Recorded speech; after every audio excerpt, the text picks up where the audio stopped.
I never saw myself as like a real minimal artist because I still think my tracks always had everything that they needed, from a bass line to like some mid-range synthy sounds to all drums, and minimal I think could work with way less than I put in my tracks. I try to make it work with a few elements that it needs, and I don't want to overload stuff, I think. But it's maybe because my whole life is like this. I don't want to carry around like a bunch of bags. I want to travel light, and in my home I don't want to have like everything 3 times, or like I don't need a lot of stuff to live, you know. I just need a few basic things that have to be really good, but then I'm happy, you know, and the same for my music.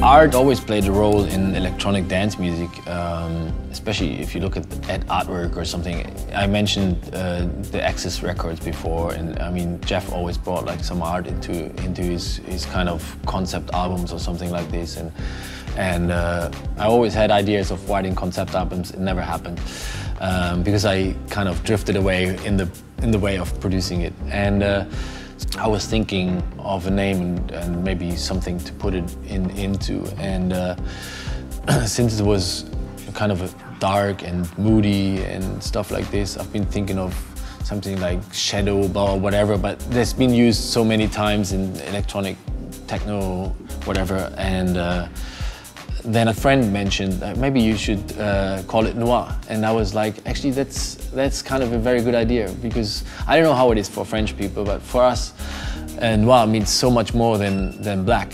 Yeah, it's way deeper, and you already have something in your mind what noir is. Is black, it's, you know, it's something like black. Noir is more like where there's something around it. Everybody likes Asen in Hamburg.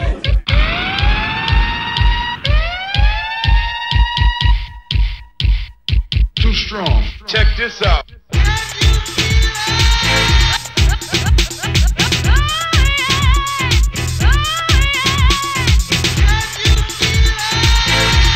In the 80s, when I used to be a hairdresser, and a friend of mine, she was telling me about there's this new club in Hamburg playing this crazy new sound, and I was like, oh, what this new sound? Yeah, it's house music. I was like, what's house music? I never heard of house music, you know.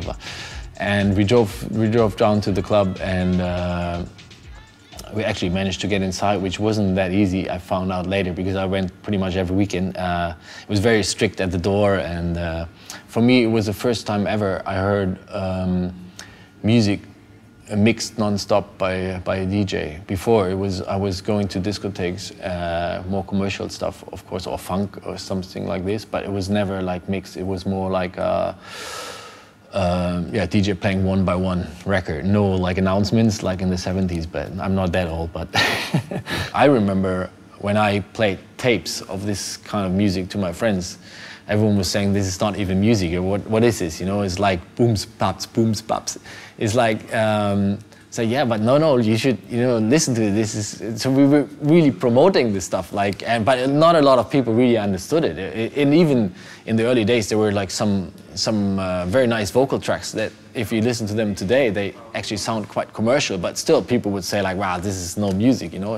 And now it's kind of a normal thing. It's happening every week, and people know it, and people that young people maybe have heard it from their parents already or something like this, which actually still sounds funny for me, but so it's difficult to say if you haven't been there at this time. It's just like, I think always the start it's a different feel than when it's been there for 25 years or something. It's not the same.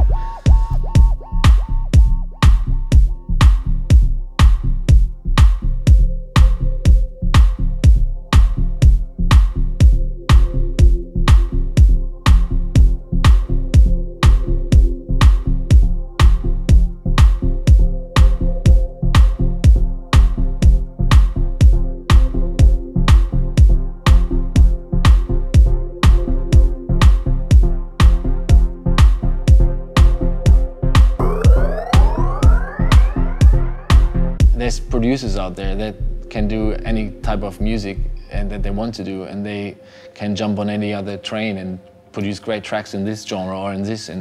But for me, it was more like when I got into the studio with the background that I had from the early days of house music already when I started producing. This was just the music that was coming out of me, and that's the music that I like, and that's the music that I wanted to write. And I was never really thinking of why. It's just happening.